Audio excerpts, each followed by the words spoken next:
The Marvel Cinematic Universe. The biggest pop culture movement since the Beatles, $22.5 billion at the box office, and we found the one guy who doesn't have a clue what we're talking about.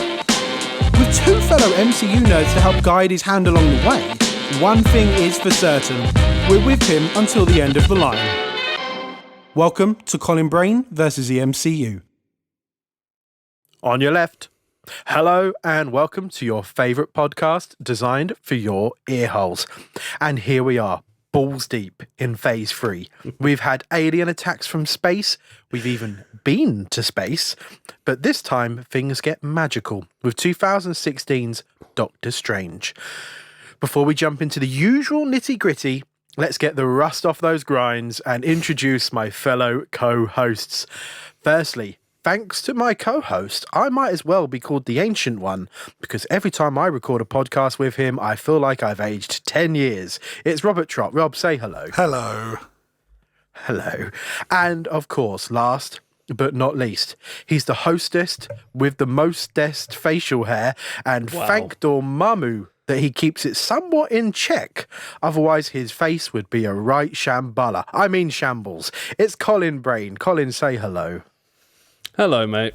Hello. I really struggled with the introductory puns today. I'm not even gonna comment, mate. You carry on. I really struggled. How are we both? I don't know about you, Colin, but I'm buzzing off of our where we're charting this week. I know, man. No, I'm actually really buzzed for this episode, and crazy stuff happening, man. It's good shit. Yeah, it turns out this podcast, people like it. We've been charting quite high in the old podcast charts in the UK, so we're going into this with quite high spirit. I mean, this might age terribly. It's like after this episode, we might tank.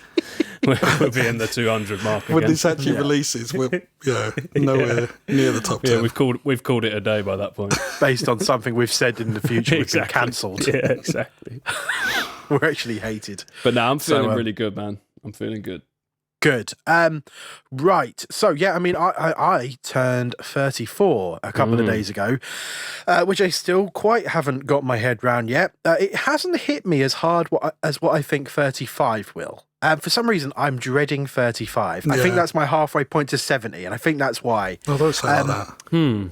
Yeah, I know. See, it's horrible, isn't it? But I'm good as well this week. I had a very chilled birthday. I even worked the evening of my birthday. It was that chilled. But I did arrive to work to find all my lovely colleagues there with a bowl of mini donuts and strawberries with a little candle on top. So bless them. That's lovely, man. You can never go wrong or wrong with donuts. Oh, no, we're not doing that. There we go. We're not going to do another we're already cancelled, mate. Already cancelled. That's it. But before we begin, and speaking, shit. I've already mentioned my age as well. Maybe it's before we really kick into proceedings, we should mention Rob's Zoom nickname. Hey, it got me. It got me a big grin today for this one. Yeah. Big grin. Not quite a laugh. Rob, who are you this week? This week, I am the Sorcerer Supreme, the middle-aged one. Like it. George's as well, technically. That's true. It's very true. I am now the middle-aged one, or I will be in a year, and that's when I have my midlife crisis. But I think I had my midlife crisis during lockdown because I started a podcast and bought a ukulele. If that doesn't scream midlife crisis, I don't know what does. So, we're not going to start right into Doctor Strange. I've got a question for you boys. All right. We may get a little deep, we'll see. So it's been in the news recently, and I wanted to hear your thoughts on some new developments at Marvel. So back in 2001, Stan Lee, he created and co-founded a production company called POW Entertainment. Unfortunately, in 2018, just a couple of years before he died, or maybe just before he died, Stan actually sued the co-founder of POW Entertainment and the CEO. So the co-founder was a guy called Gil Champion and the CEO, Shane Duffy.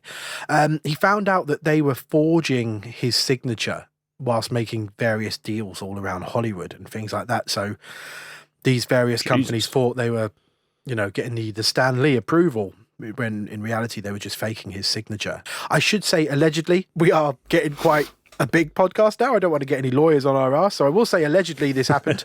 Now, obviously, Stan has passed. And so before he did, he trademarked his likeness, his voice, his name, everything. Anything Stan Lee, he gave POW Entertainment the Stan Lee trademark. Well, Marvel have just finalised a deal to buy Stan's likeness. So a recent statement says the following: there is no better place than Marvel and Disney where Stan should be for his movies and theme park experiences. As we enter the centennial year of Stan's birthday, December 28th, 2022, we are thrilled to see his memory and legacy continue to delight fans with this new long-term agreement. So, how do we feel about this, boys? Buying someone's likeness after their death so you can then use their face and voice after their passing. Is it immoral, or is it clear that, the CEOs of POW Entertainment are, maybe, allegedly, not to be trusted based on their treatment of Stan whilst he was alive? So is it maybe decent of Marvel to bring him back home, so to speak? What do we think? I feel two ways about it. I think, it is great if they're just buying it to secure it so that nothing nefarious can be done. Great. And like if his likeness could be used in books about the Marvel films and things like that. Brilliant. It's if they start doing this, I feel very uncomfortable when people's likenesses are used after they've passed, especially in terms of like advertising things. Because I can imagine Stan wouldn't really object to any kind of like Marvel stuff because he was always game to be in these cameos and loved the universe that he was part of creating. But I just find, years ago there was an advert which was like a footage of John Lennon, but they had put like a weird sort of lip sync on with an impersonator doing a John Lennon impression. And I thought, he wouldn't want to sell a car. What's this all about? Yeah. And I just find it a bit distasteful and a bit uncomfortable when it's done after someone hasn't got a say in it. Colin? Yeah, Rob pretty much nailed it. The only thing I'd maybe add is that, and it's similar to what we were talking about on the bonus episode, is it's like we don't really know the intent behind any of it, and until you know that, it's hard to really judge on one way or the other. Like Rob said, if they're getting hold of it just because they're essentially trying to protect his name for what could happen, then that's obviously good. But then, if it turns out in 5 years' time they're just fucking using him to market loads of bullshit to make loads of money for a company, and surely there's he's going to have an estate, or there's going to be someone fighting his corner throughout all of these negotiations. So you would hope that there's just good spirit involved throughout, and it's not just a money-making scheme. I'd hope so. But I guess time will tell, won't it, with what really happens? It will certainly tell. So if, let's say, there's a new Marvel film coming out in 2024, and a couple of months before its release, it sort of leaks that there will be a Stan Lee cameo, but he'll be CG. Would you be excited to see another Stan Lee cameo, or would you be like, step too far? I wouldn't want to see it.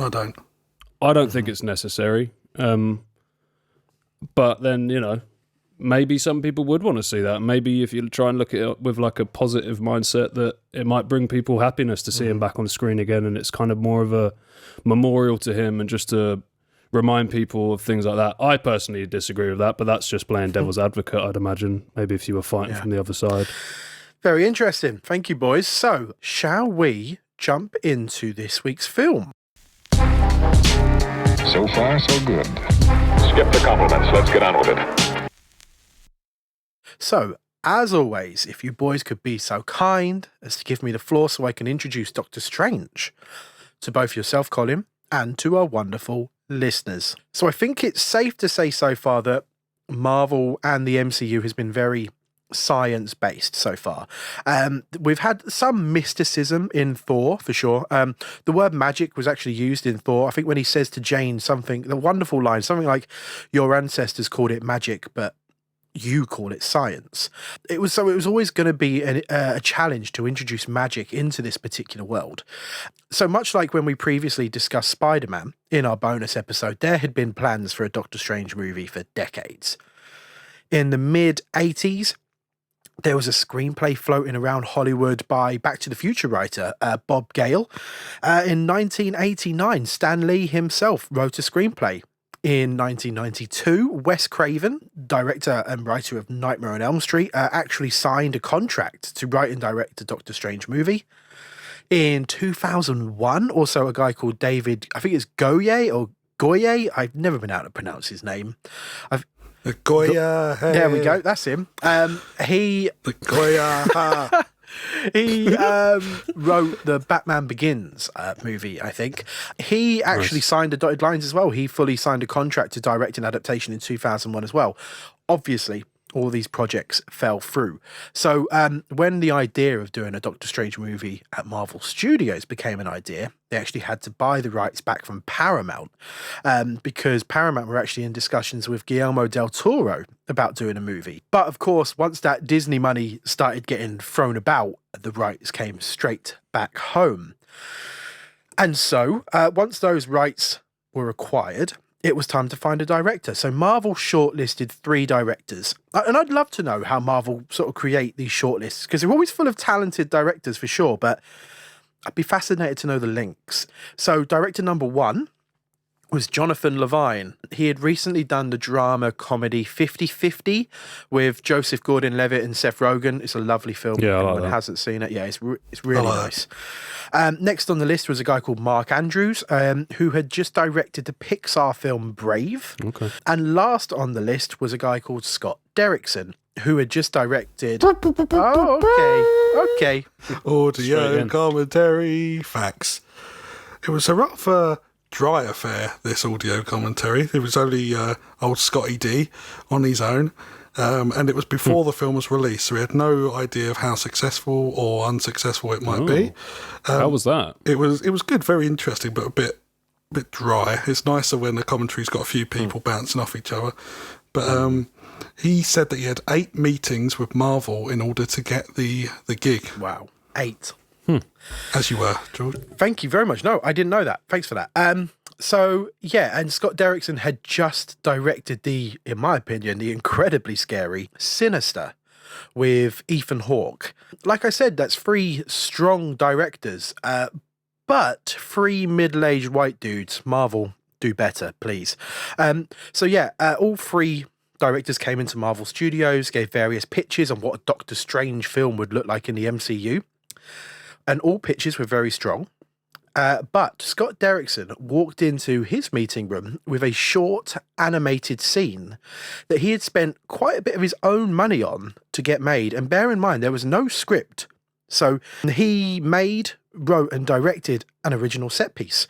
This set piece was so strong, it actually ended up in the final script of the film, and it made the edit. It's the astral fight scene whilst Christine is trying to revive Stephen Strange in the hospital. He just animated this entire scene and was like, this is what I want to do with Doctor Strange. So he was, after his 8 meetings, I guess he was offered the job. So when Kevin Feige asked Scott Derrickson, who do you want to play Doctor Strange? His first answer was Benedict Cumberbatch. And so Marvel got in touch and Benedict Cumberbatch turned it down. Marvel had their shooting dates already locked in. So even before a single person had been cast, the entire shoot, they knew when they were shooting it. And it was going to be so long, it was actually going to clash both with Sherlock and Cumberbatch's version of Hamlet that was going to be staged in London. And so Marvel unfortunately moved on. But they really wanted to go big with this casting. Some contracts with the OGs, we'll call them, were starting to run out. So it was time to look ahead to who could maybe be one of the new faces of the MCU going forward. So they offered the role to Tom Hardy, Ryan Gosling, Jared Leto, and then in a moment of madness, a moment of pure, what must have been, fuck it, let's just see what happens attitude, they offered the role to Joaquin Phoenix. Oh, shit. Who then read the script, came in to see Kevin Feige and Scott Derrickson and said, yep, I'm in. Yes, he agreed to take on the role of Stephen Strange. Joaquin Phoenix was in the MCU. Massive. And it was even publicly announced that he would be taking on the role. He was like, I'm up for it, let's do it. And then after it had been publicly announced, they then sent the contract out to him to sign, and it became harder and harder to make contact with Mr. Phoenix. So, did he see how many films he was signing up for? I'm like, fuck that shit, I'll do one. You have guessed it, sir. Bumhole started to clench at Marvel, shall we say. So that shooting date was ever approaching, and their lead had yet to sign his own contract. And then, yes, it happened. Joaquin Phoenix actually pulled out. He did not want to be locked into a contract that could potentially tie him down to one character for a few years. But he was also aware that, you know, being in these big blockbusters, it comes with the territory that there's going to be a lot of press junkets, a lot of premieres. Usually things he is very open about saying that makes him very uncomfortable. So he pulled out. Days after Joaquin Phoenix pulled out, it was public knowledge that he left. Marvel were actually contacted by Jared Leto and Ethan Hawke, who had just worked with Scott Derrickson in Sinister, and by Jake Gyllenhaal, all who said, Marvel, if you need me, I'm here. I want to be Doctor Strange. Marvel debated going with them, but then because Joaquin Phoenix left, they added a slight delay onto the shooting dates, and then suddenly realised Mr. Cumberbatch was free. So then they gave him another call, and he agreed and signed his contract. And so after all of that, Marvel actually ended up with their first choice. Interesting. Yeah. So this delay meant that Scott Derrickson had longer to work on the script as well. So he roped in his Sinister co-writer, a guy named Robert Cargill. He co-wrote Sinister, he's not Sinister himself. He's not Sinister, he co-wrote the film Sinister. The Sinister co-writer. He's very good as well. He's released sits in the dark in the corner. He's released a couple of novels recently as well. So check out his novels; they're very, very good. And just before they handed in their final draft of the script, they ended up speaking to good friend, the writer of Community and Rick and Morty, Dan Harmon. He did a quick polish on the script, and when the film was finished, he also did a little bit of writing for some reshoots as well. Despite the slightly dramatic pre-production, again, luckily, it was a pretty smooth shoot. There was reshoots, like I just said, but that's always the case with Marvel nowadays, and everyone finished on good terms. So, Doctor Strange was released in November 2016 to an opening box office of $85 million. That's a bigger opening than Ant-Man. It's a bigger opening than the first Thor movie and the first Captain America movie. It was lower than Civil War and the Avengers movies, but that's not a massive surprise. Once it left cinemas, it had grossed $677 million worldwide. So yes, a hell of a lot of money, but nowhere near the billion that these team-up films tend to make. But as far as Marvel were concerned, they were more than happy because A, they'd introduced a new character to the MCU that the audience responded really well to. They'd introduced magic. They hinted at the multiverse and even brought in the concept of time travel, and somehow, in their typical Marvel genius, I guess, made it feel all at home in the MCU. Which brings us to the question we've all been waiting for, and I really, genuinely cannot tell how this is going to go. Really? I've been racking my brains all day. Me too, actually. Oh, God, okay. Colin, what did you think?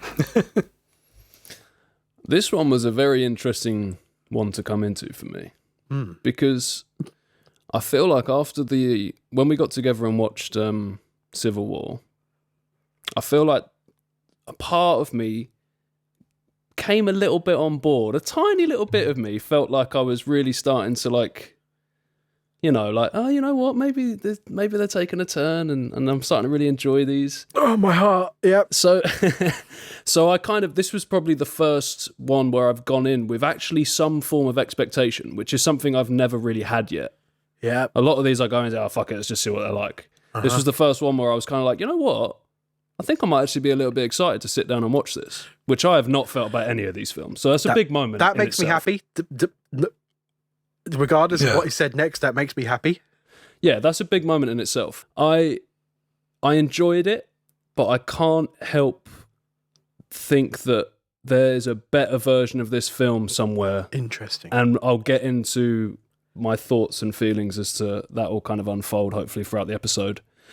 So yeah, I'm unsure. I'm hoping that these conversations are going to kind of answer some things, and I'm also going into it now. I'm trying not to be quite as, I don't like this character, I don't like that character, because I've found with the other ones, even if I don't like them straight away, when they start popping up in other films, or when you get to the second or third one, you grow to either like or dislike them more or less. So I'm going to try not to be quite as like, just fuck this guy, fuck that guy.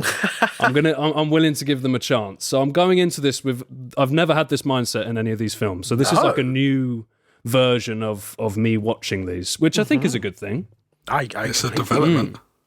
I don't think that's really answered any of the question if I liked it or not, but I feel like we've kind of opened the door to the rest of the podcast. No, it's going to make the next 45 minutes or so very exciting. Rob, how was this rewatch for you? I've seen this film quite a lot, actually. I don't know why I've seen it more than some other Marvel films. But obviously it's the first time I watched it with the... And it was a different experience, really, because I'd seen it so many times, I was mainly just listening to what was coming through with it. And I think I connected with it a lot more than I had before. I think the idea, I know that this is becoming a catchphrase for us, but as a dad, I'm now looking at it differently, because I would love a little gem that could just rewind time a little bit, or pause it a little bit, or give me an extra 10 minutes to enjoy a meal or something like that. I feel like it must be when you watch it with the audio commentary and you're kind of hearing these behind the scenes stories, and that you must just have a whole new understanding of the film by the end of it, as opposed to not doing that. It's definitely interesting when you sort of see if the creative team that are talking, whether their intentions of what you're seeing on screen. So they could say, we really wanted this to come through, or for the character to seem this way. And then if you're watching it and going, that's not what the final film is. Then you kind of think, well, they're just sort of explaining to you what they wanted. But, sometimes it makes you go, oh, no, actually, I can see that in the film. And I hadn't really thought of it that way. It can sort of improve the way you look at things. Like Captain America, when I listened to the commentary for that, they were talking about all the physical sets, and it's the first time I've really stopped and gone, actually, some of these sets are impressive. And I hadn't really thought about that before. So, I do think they are really good if you're interested in filmmaking and how these things are all put together. I do recommend them. Great. I don't know why either, but as soon as I pressed play on this, I suddenly realised it's been years since I've seen this. And by the time the credits were rolling, I was a bit gutted because I had so much fun with this. I think Cumberbatch is quite fun in it. Obviously, we'll get to all these later, but that set piece set in the mirror dimension running around New York, I think, is literally jaw-dropping. And I also like towards the end of the film that Marvel play around with convention a little bit. We will get into it. Is it a perfect film? Spoilers, is it a 5-star film? No, but it is very, very good. So, shall we do our deep dive? Let's go. Let's dive balls deep into this film, as you put it. Yeah, my balls are ready. God, all these pronunciations, bear with me. So, in Kathmandu, the sorcerer Caecilius and his zealots enter the secret compound Kamar-Taj and behead its librarian. They steal several pages from an ancient mystical text belonging to the Ancient One, a long-lived sorcerer who has taught every student at Kamar-Taj, including Caecilius in the mystic arts. The Ancient One pursues the traitors, but Caecilius and his followers escape. So, Colin, last episode you gave praise to Civil War for opening in quite a shocking and brutal manner. We now open with bloody librarians being beheaded. Did it have the same impact or not? I mean, yeah, it had a similar impact. Obviously, it's sort of different setting and different visuals and that. But I thought, yeah, it hit in a very similar way. It was like, right, let's go. Good. I enjoyed it. Good. And Rob, here's a question. This is quite a broad question for the first question, but it's one I don't think I've ever actually asked you yet for the podcast. So I will ask you here. Was Scott Derrickson a good choice for the director? I'm going to shock you both. I've not seen any of his other films. So, put me on the spot. So, Sinister was the horror film with Ethan Hawke. Just before that, he did The Exorcism of Emily Rose. Oh yeah, I saw that one too. Yeah, so horror stuff. Yeah, but then he also. I think I've seen The Exorcism of Emily Rose. Actually, was that the one where? No, it's not the one I saw. But then he also did the Day the Earth Stood Still remake with Keanu Reeves. No, surprisingly, I've seen all of these films. I hated the Day the Earth Stood Still. Yeah, I don't remember. But Sinister's great, I think. Sinister was cool, but it kind of felt like a Slipknot music video for an hour and a half. It did. That's kind of what it reminded me of for me. Okay, so that's even more interesting that you haven't seen his previous films. So this is all I have to go on. Yeah. I could tell this isn't him necessarily doing what he is known for and what he's most comfortable in. Because I know what he's directed. I know films like Sinister and Deliver Us from Evil and things like that. Mm-hmm. I know that's more what he enjoys doing and obviously feels comfortable doing. But saying that, I think there's elements of that still in the film. There's still like these sort of creepy, odd visuals and sort of darker moments.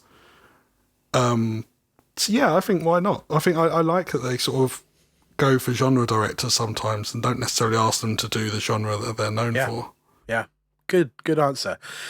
So, in New York City, Dr. Stephen Strange, a wealthy, acclaimed, but arrogant neurosurgeon, severely injures his hands in a car crash whilst en route to a speaking conference, leaving him permanently unable to operate.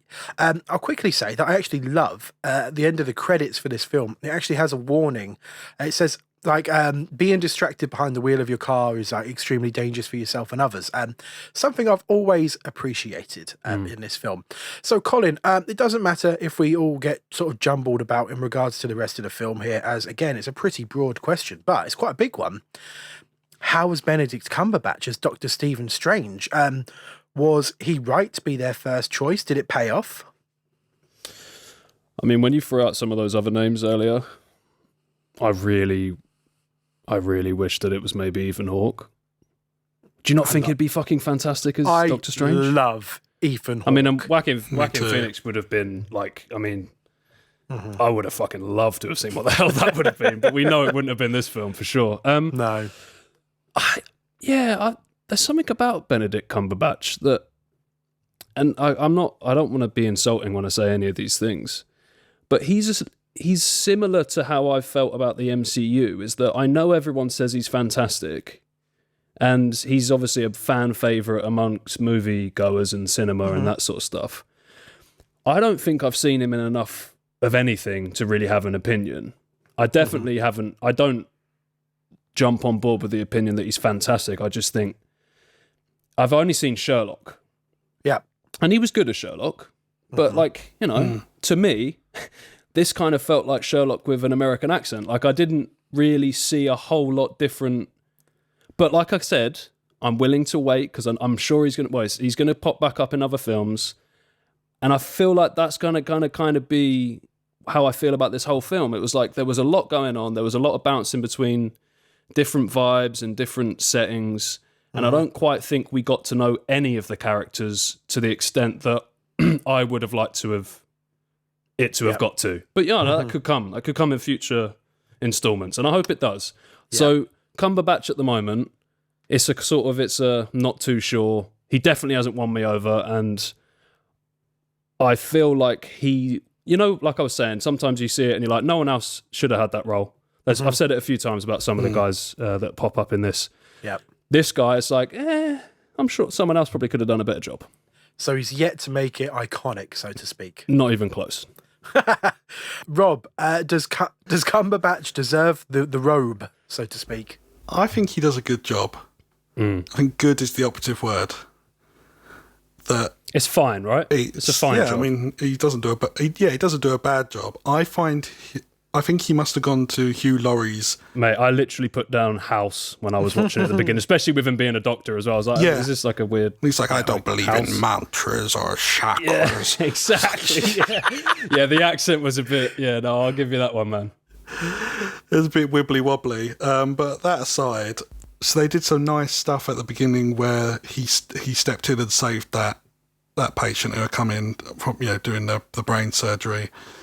And Christine goes to see the family and she hugs them automatically when she tells them the news. And he sort of stands back, very uncomfortable and sort of awkward. And when the relatives go to sort of embrace him, he's just very much like, please don't get near me. And it was just it was all done without sort of saying it. But it was nice to show, okay, well, these two are clearly exes. And that there is on top of the sort of arrogance that's on the top, those sort of things, like in terms of his emotions and not showing them, could probably be a big reason as to why they're not together. I thought there's a lot of nice stuff at the start, yeah. Did you notice the little Easter egg? Hop, hop, hop, hop. It's Easter time. I draw the line. I mean, that one might need some work for me. A hop, hop, a hop, hop. It's an Easter egg hunt. Was there something on the X-ray? Was it? Because wasn't he looking at some scans or like something? He gets given potential patients, and one of them they say is there's been someone with a military spine injury, and this is actually set in it's set before Ultron, isn't it? I mean, at least the start is. I assumed it was set as pretty much as I'll let you guys argue this one out. as present as possible, because there's a spinal injury of a guy in a military suit, which I assumed was Rhodes, War Machine. I always took it because there's a massive time jump of the time he spent in Kamar-Taj. There's a big time jump there.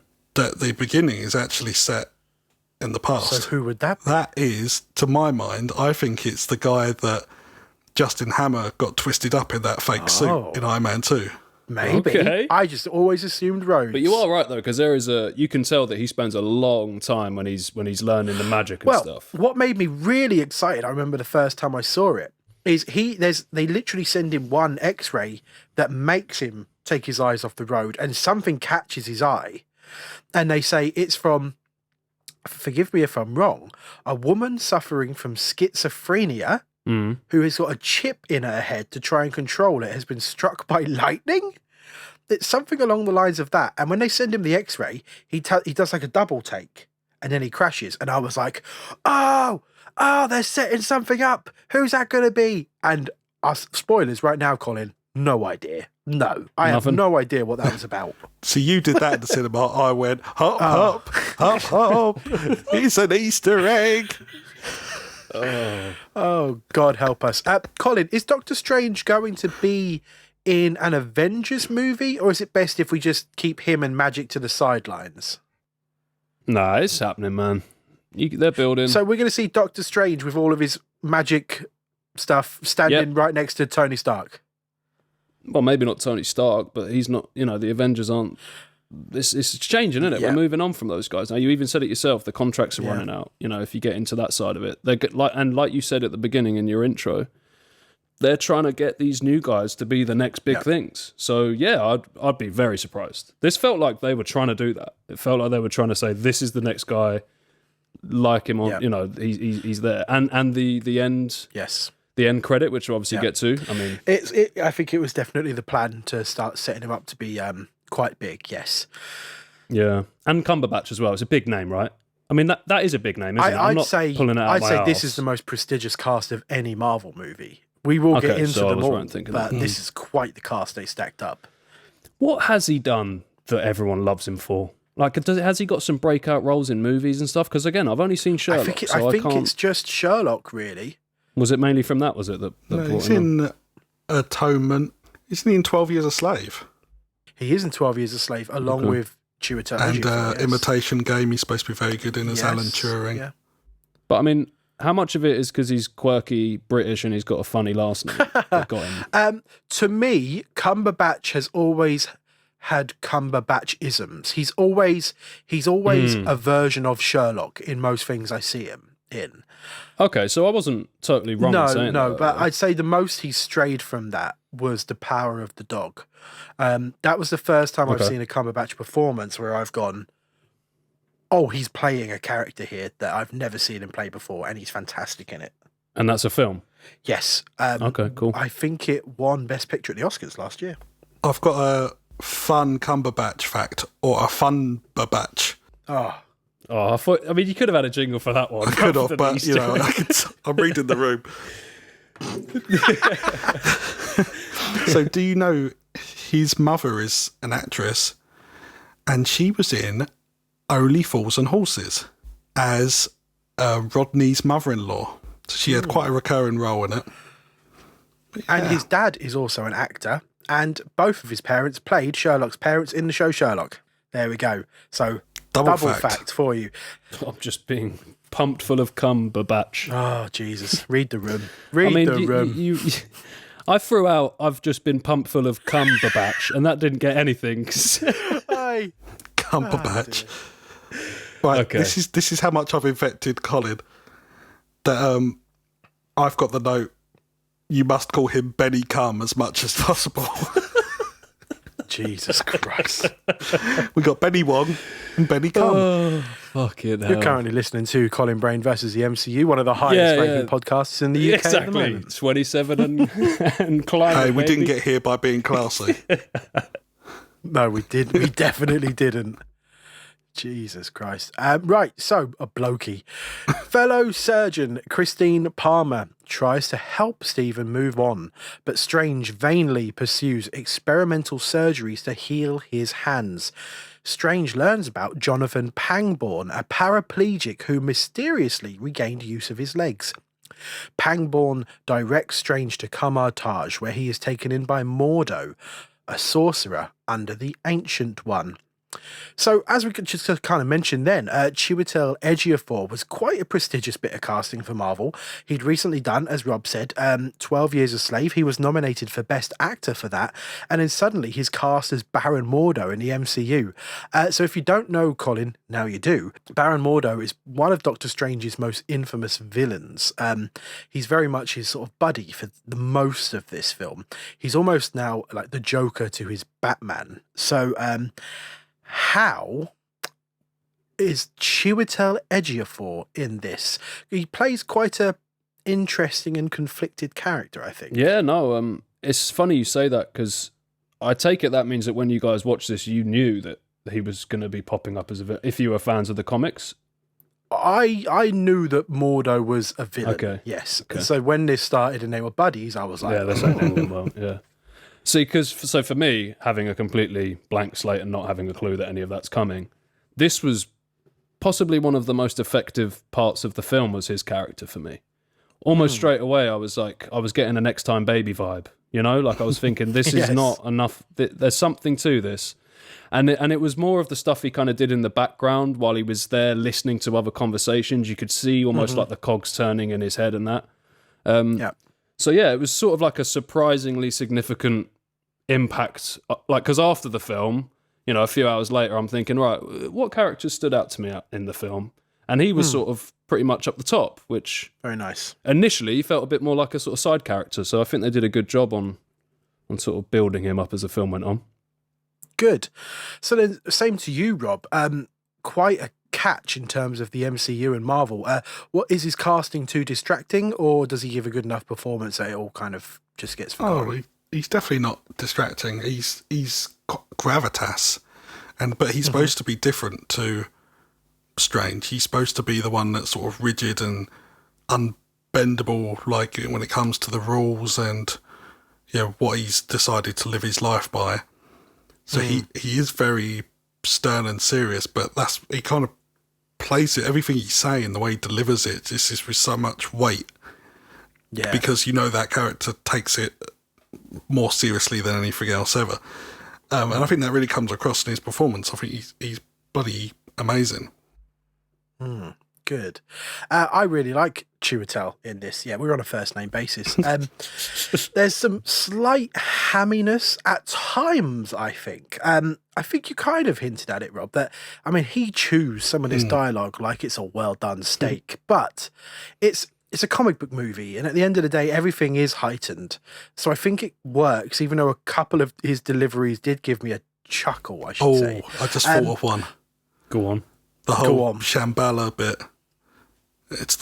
We're not savages. It's the Wi-Fi password. Oh, It's I the hated Wi-Fi that bit. password. Yeah. You know what? I even thought that as soon as that happened, I was like, Colin there is was shaking too his much head. of that in this as well, on the comedy side of things, man. Yeah, there's a lot of head shaking. It wasn't so much ham, it was more gammon. Okay, High good, quality yes. ham. Not just sort of thin wafer very- slices yes. like you get from a lesser actor. No, this is, good quality. Anthony Hopkins is the whole pig. Oh, yes.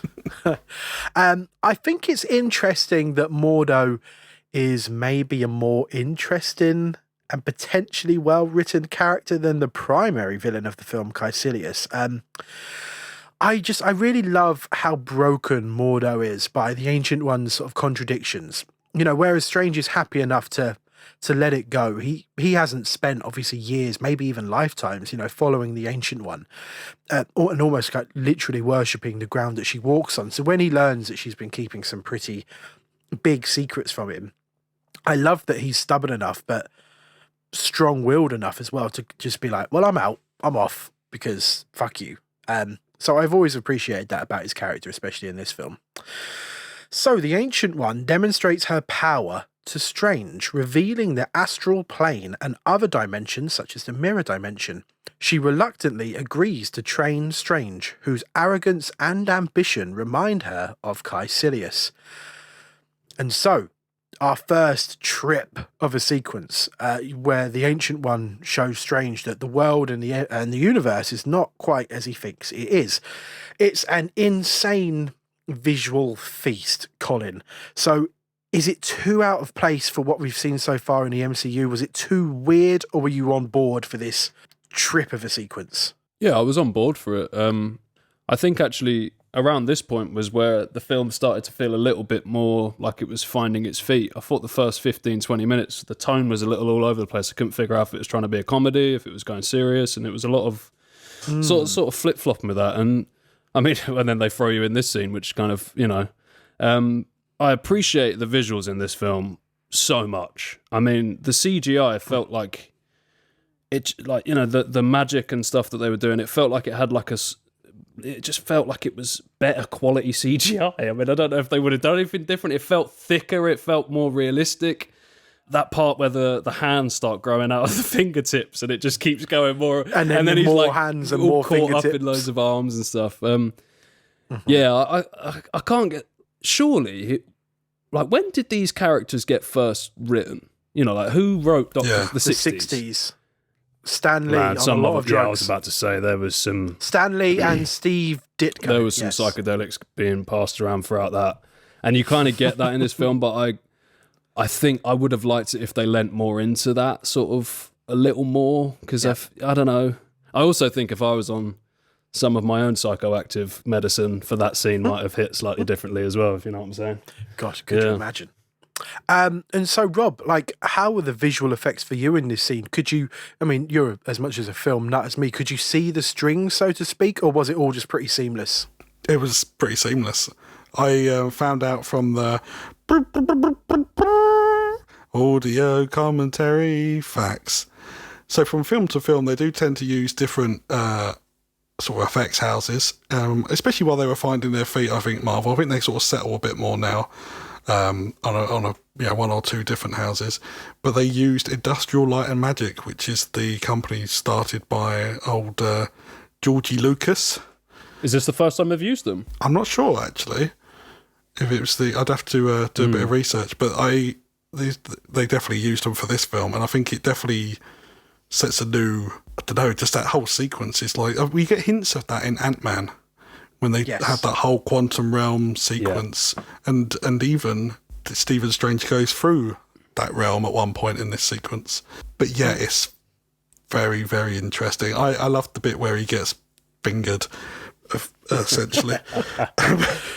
But then once it's all one big hand and then fingers and fingers and hands, doesn't it grip onto like something black and then it pulls out and it's he's like in his hanging eyeball. off the middle of his eye, isn't he, or something like that? Yeah, there was some really cool moments there. The textures on screen. I mean, I guess you guys saw this in the cinema, right? Have you seen all of these in the cinema? I think I've seen all of them after, except for Iron Man. I think. Yeah. I think like it feels like this is going to sound like such a cliche thing to say, and if old Scotty D hears me saying this, he's going to be rubbing his thighs with happiness. But it feels like a roller coaster ride, this whole sequence, because he sort of floats off slowly into space, and then he's like, you see that butterfly, and there's a moment of calm before she's zooming off somewhere else, and then he's sort of There's moment a rhythm to it, floating in space, and she's like, who are you in this vast multiverse, Mr. Strange, and all this sort of thing. And then it zooms off to the next thing, and then it's just as you sort of get a moment to take in how he's reacting, it's like onto the next thing, but it works. Like the pace of it is so well done. Yep. Strange studies under the Ancient One and Mordo, and from ancient books in the library that is now guarded by Master Wong. Strange learns that Earth is protected from threats from other dimensions by a shield generated from 3 buildings called sanctums in New York City, London, and Hong Kong, which are all directly accessible from Kamar-Taj, and the sorcerer's task is to protect the sanctums. So Colin, another big character here, the Ancient One, and again, another massive performer in the role. I've seen this film many times, and I still can't quite believe that Tilda Swinton is in the MCU. So how was Miss Swinton as the Ancient One for you? I thought she had a really good presence and did like an overall like a good job as from an acting standpoint. Definitely no complaints there. You got like she just had this kind of stoic yet mindful. I put because you sort of like you can see the layers, and again it's sort of what I say about certain actors and actresses. Like they don't need to say anything; they know what the role is. They just give that off on screen, and she had that. Yep. But like I felt like it just. I don't know. I'm not bothered about seeing her again. I liked the performance. She was cool for the film, like, but I'm not asking for more. Like she gave off a lot of information. She was kind of the, teaching us a lot about the world that we're being introduced to. So she was there as that kind of mouthpiece for almost to let the audience know what the fuck we're watching. It's tough as a performer to be the exposition. Yeah. Sure. But yeah, so it was cool. But I can't say I'm screaming for a next time, baby. But I imagine that we probably will get it because she's a big name and they all sign up for doing fucking 100 films. Even though she dies, you think we still? Mate, no one's dead. We've got multiverses now. We've got magic. No one's dead. Brilliant. Okay. Rob, I was going to ask you another question regarding all of this, but in my notes I decided, screw it, I want to hear your answer on this as well. I want to know, how was Tilda Swinton for you? Tilda Swinton is always amazing in everything she's in. There was a lot of controversy over her casting at the time. I don't know if you remember. Was there really? Yeah, you've just reminded me. What was it? Because the Ancient One, I mean, Scott Derrickson, I think maybe he was caught between a rock and a hard place, because the Ancient One in the comics, when these were originally written, is quite a ridiculous Asian stereotype, like a sort of really? long beard, almost caricature. Yeah. So we had the option of, he sort of says about it on the audio commentary facts. He says that the way he kind of describes it is that, well, I had 2 evils. I either like cast Tilda Swinton or I cast someone who's Asian and then but I was like, that didn't fly with me. I thought, well, no. Is there not a third and fourth option? Or fifth? No, you can't cast someone who's Asian but not make it a stereotypical role. Write it in a way that plays with convention, maybe. I think, it's a weird one. I don't think she's, like you said, I think she's great in the film. I think she plays the part amazingly. But in order to make that a bit more diverse, maybe they could have done something different with interesting. Yeah, I think they got accused of, it's called whitewashing, isn't it? That why is a white woman playing this role? Yeah, but he did want to avoid the stereotype. Yeah, but like you said, you're right in it doesn't have, it can be Asian and doesn't have to sit into all those old stereotypes. Yeah, it's a tough one. But in terms of me, I think she might be my favourite performance in the film. You've said it as well, Colin. There's so many nuances she brings to the performance. She really seems to just inhabit the role. She does so much with her eyes as well. To be honest, I think it's a bit of an acting masterclass. I think she's really, really, really good in this. So moving on. Strange progresses quickly and secretly reads the text from which Caecilius stole pages, learning to bend time with the mystical eye of Agamotto. Mordo and Wong warn Strange against breaking the laws of nature, drawing a comparison to Caecilius's desire for eternal life. Here we go, villain time. So we've had evil billionaires, frost giants, dark elves, fire-breathing scientists, aliens from outer space, an angry man from Sokovia, and so many more villains. Colin, how was Mads Mikkelsen as Caecilius for you? Not just his performance, but the character itself. Does it all get the Colin Brain seal of approval or not? I don't know if it does. Oh, I really like Mads Mikkelsen. Did he play Hannibal Lecter in the newest series, or the series they did? in Hannibal, yes. I mean, he was fantastic in that for a start. I just think he didn't have enough time in this. They didn't give him enough time. Look, I'm going to say something now which I never thought I would say about any of these films doing this podcast. You wish it was longer. This film could have been... I think this film really would have benefited from being half an hour, 45 minutes longer. Honestly, man, I know I'm eating my words here, but I'm just being honest. It's like, because there was so much they tried to do in this film. And I think my biggest issue with it, that dynamically it was a bit all over the place, the tone was shifting. None of the characters got the development that I think they all deserved. You've got so many fucking great actors in this film as a cast. And it just feels like none of them had enough time to really grow into anything. That's my biggest critic about the whole film. And that would be my biggest knock on him as a villain, because I wanted to see way more of him. Fucking cool name, though. Caecilius is an epic name. Colin, a lot of what you're saying is echoed in my notes, my friend, so don't you worry. Rob, exact same to you. Mads Mikkelsen as Caecilius. Where does he rank and how good is he in this? I mean, I'm with you too. I love a bit of Mads. He's so good. And there's a scene where he's all caught up and restrained, and he's delivering his speech that is really good. And you're like, I wish we had more time of that. But I kind of feel like he's the guy that's supposed to be kicking the door open for the actual villain. He's not really the villain. Mm-hmm. The villain is the looming threat of Dormammu. Dormammu. As Vic Reeves would say. Dormammu. I got some shooting stars vibe. I don't think he works as anything other than the person that's threatening to go, I'm going to bring in my mate. My mate's going to beat the shit out of you. Yeah, by this point for me, it felt like they've got a shelf somewhere in the MCU headquarters, and they're just like, there's just lots of villain archetypes, and they just grabbed the closest one to him and went, this one will do. Like, even the way he looked, I mean, it was cool-ish, but I mean, I don't know, it was a little bit, what's with the sparkly purple? eyes? Yeah, I don't know, mate, it didn't, that was one of the most frustrating. Sorry, I'm going to go ahead and rant here. No, I'm not. Bring it. No, I won't bring it. But no, Okay. it room for improvement, let's say. The purple eye thing, it did look like he was in Euphoria, the Zendaya show. Yes, he did. He looked like he was off to a festival. Hang on. Yeah. My mic on. No. Oh, thank God. No, it hasn't. It's Yep. That was a roller coaster for me. audio commentary facts.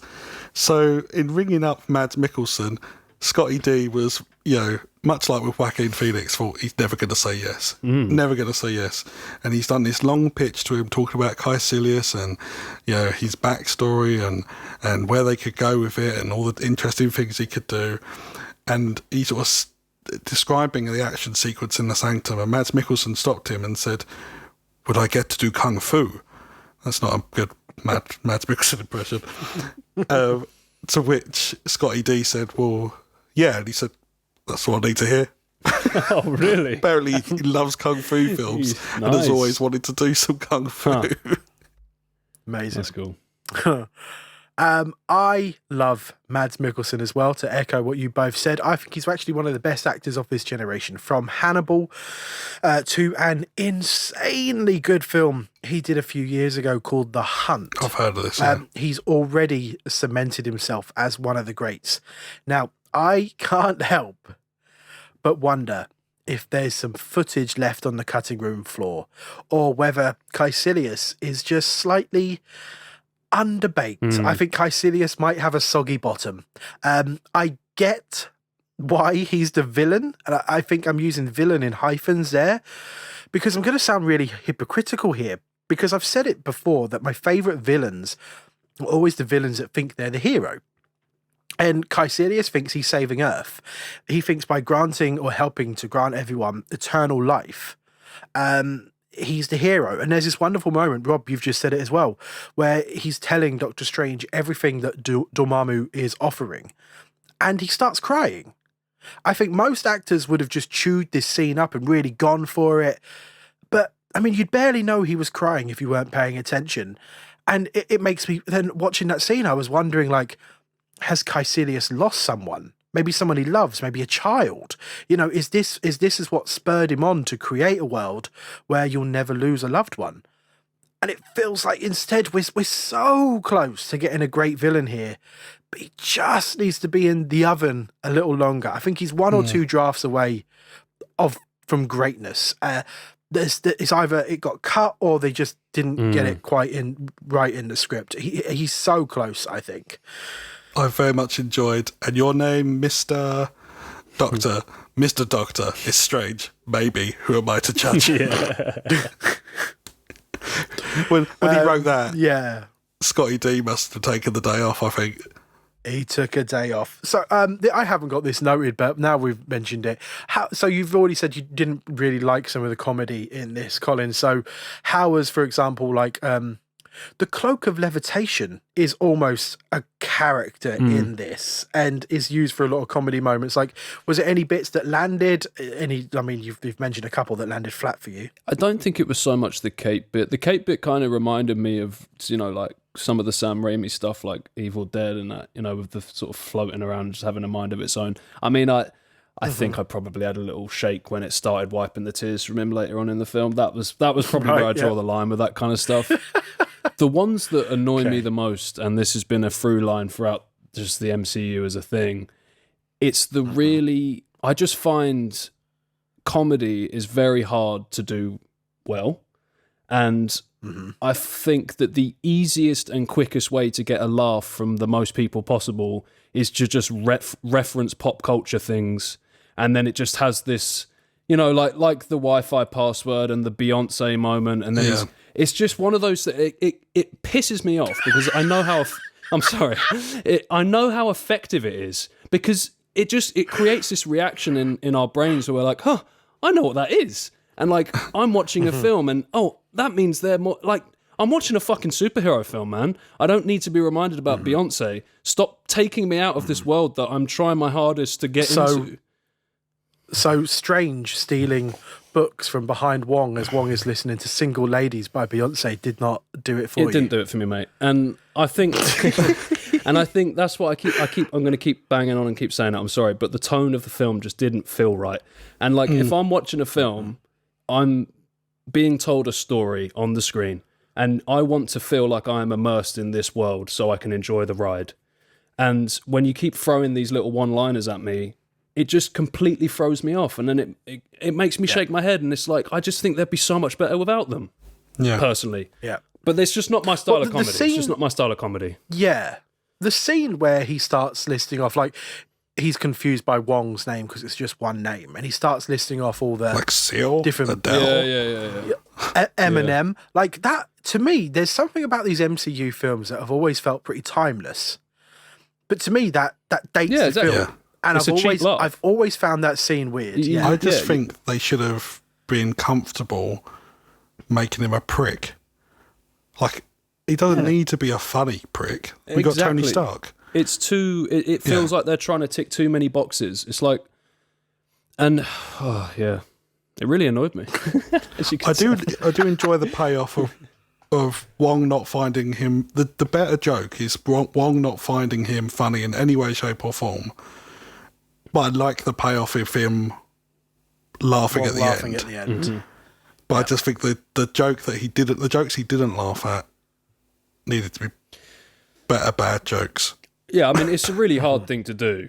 I mean, it's so difficult. These films are incredibly difficult to make anyway, because you are trying to please so many damn people at the same time. Yeah. Dan Harmon should have looked at that bit of the script. Yeah. But I mean, you look at Sam Raimi is a great example, and I'm pretty sure, because I know that there's another one, and it's just come out recently. Doctor Strange and some. I've tried not to look at the full title, but I mean, I live in London, and it's just come out, so I know it's some multiverse madness bollocks. And I'm pretty sure that's Sam Raimi, isn't it? I mean, if he knows, he knows. So yeah, I mean, if you know, then you know. But to me, that's perfect for this style of film. Because Sam Raimi is so good at that horror/comedy, and he knows how to do it, and he does it in a way that even if it's absurd and ridiculous, he has some way of doing it that I love. I don't know if it's because I grew up watching Evil Dead and shit like that, but this felt like a kind of budget version of what it could be to me. Scott Derrickson is still on good terms with Marvel, but there may be another Doctor Strange film in the future that may be directed by Mr. Sam Raimi. Well, if that is the case, I'm extremely excited to watch that. Interesting. Moving on. Caecilius uses the stolen pages to contact Dormammu of the Dark Dimension, where time is non-existent. Caecilius destroys the London Sanctum to weaken Earth's protection. The Zealots then attack the New York Sanctum, killing its guardian, but Strange holds them off with the help of the Cloak of Levitation, only to be critically injured during a skirmish. He teleports himself back to the hospital where Christine Palmer saves him. Now, I think there's a few really good sequences here, unfortunately reduced to a couple of sentences, otherwise we'd be here all week. So, Rob, a couple of questions for you. Any highlight from these set pieces? And also, let's talk Christine Palmer. How was she as a character for you, played by Rachel McAdams? I remember the first time I watched it, I just thought, oh, they've crowbarred in a love interest here. But watching it today, I was like, actually, this is probably one of my favourite love interests to this point. It worked for me as well, yes. Because I'm like, it's quite sad, and they never sort of really get back together.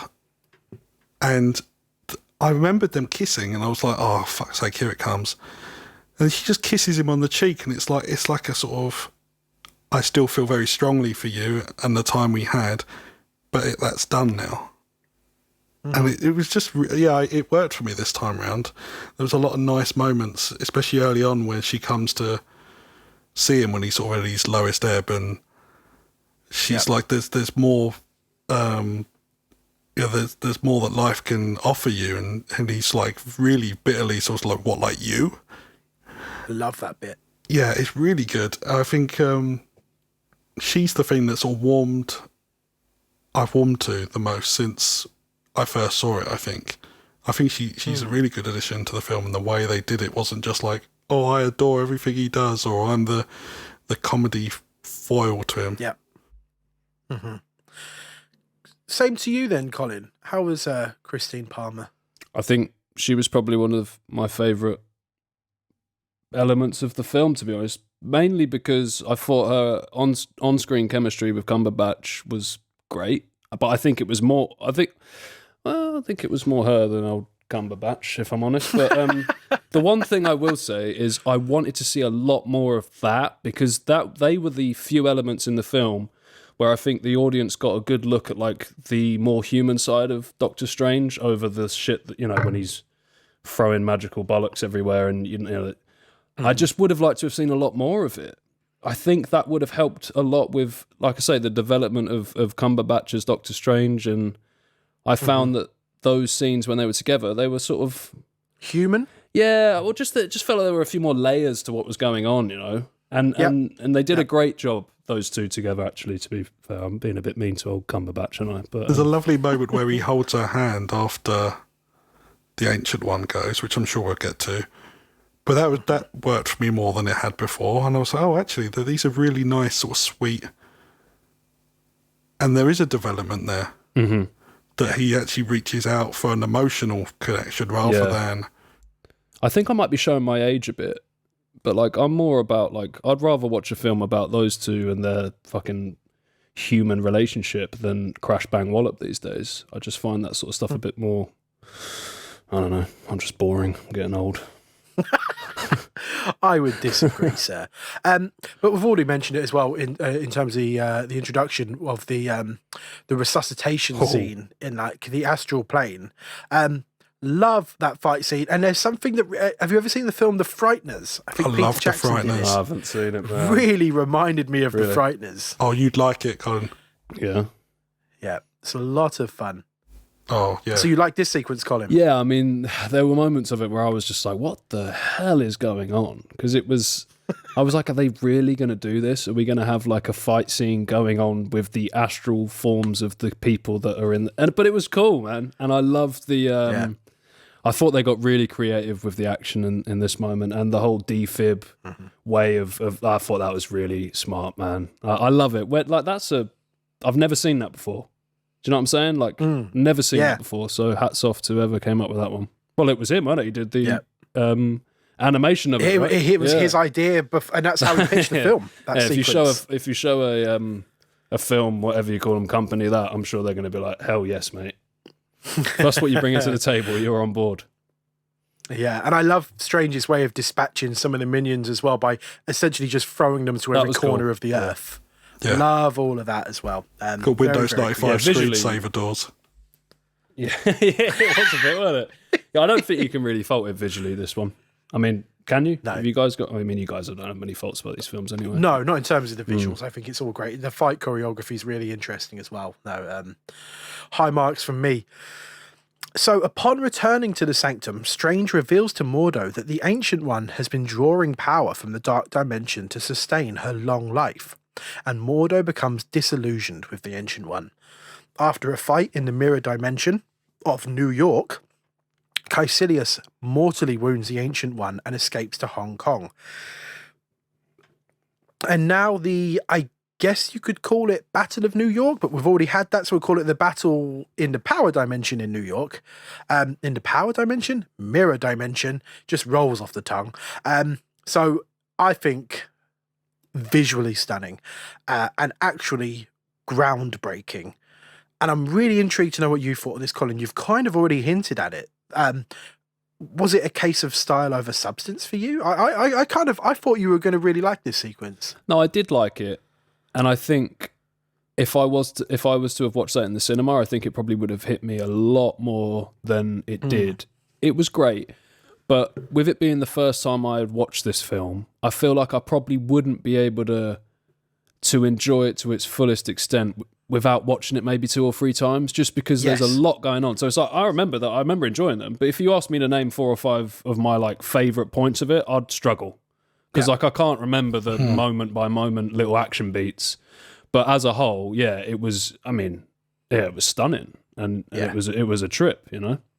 Yeah, I know, Rob, when this first came out, and especially we actually get some glimpses of this set piece in the trailer, Colin. Oh, okay.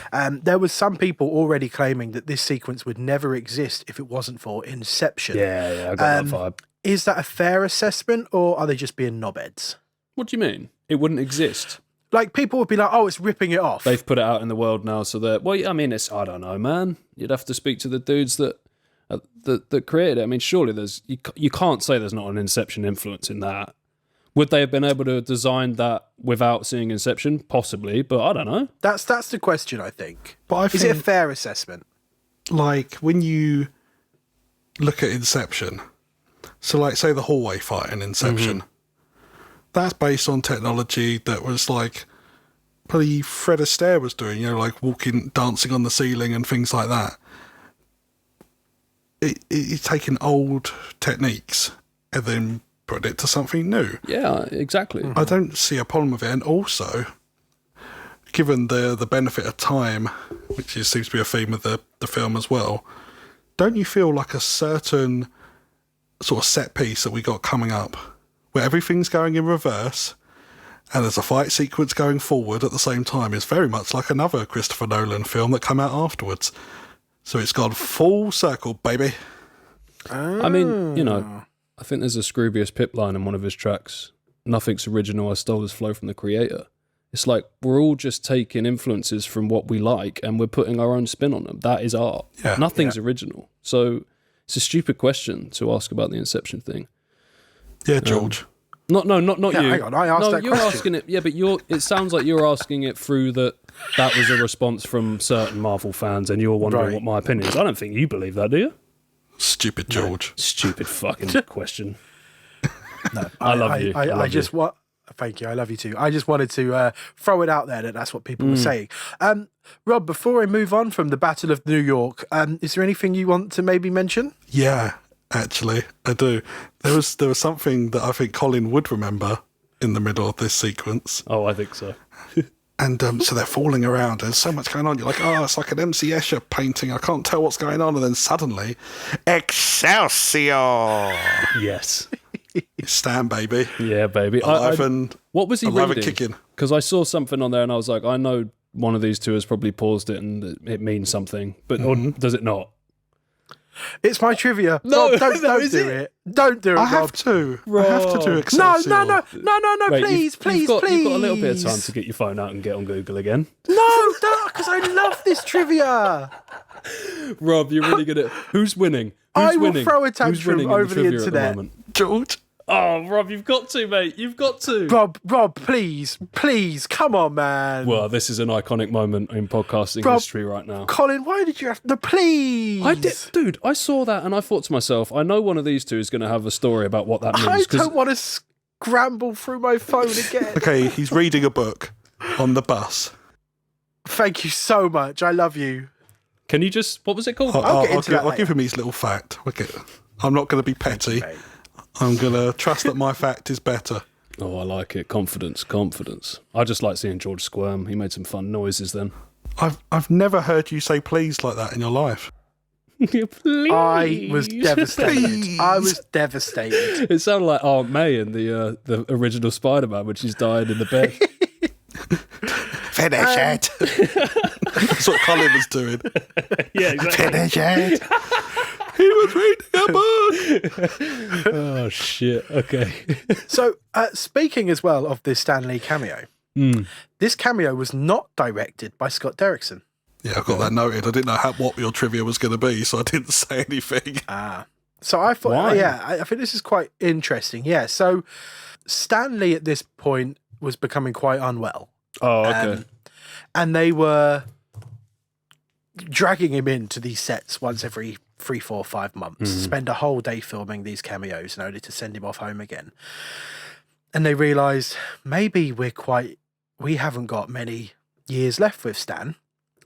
So then someone at Marvel pitched the idea that we kind of know what the next 4 or 5 Marvel movies are, what we're building up to and what we're filming.